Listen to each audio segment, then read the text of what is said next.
Днес живеем в свят на предизвикателства. Градовете растат, въздухът се замърсява, а ресурсите намаляват. Важно е да изграждаме умения за устойчиво развитие. Въпреки това, темите за зелена икономика и екологични решения рядко достигат до учениците и младите хора.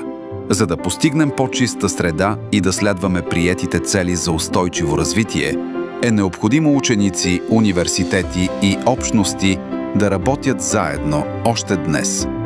Проект «Зелено бъдеще» – иновативни и устойчиви решения за изграждане на по-добър свят съчетава образование, иновации и активно участие на млади хора, като насърчава знания и практики за екологична култура и опазване на природата.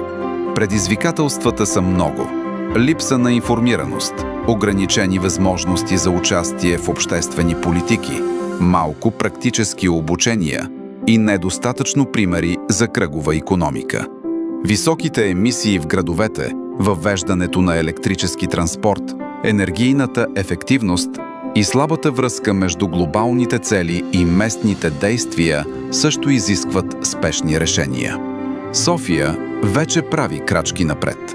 Градът е сред първите в Европа с климатичен договор за неутралност, намалил е емисиите с 25% и развива проекти за кръгова икономика и управление на отпадъци.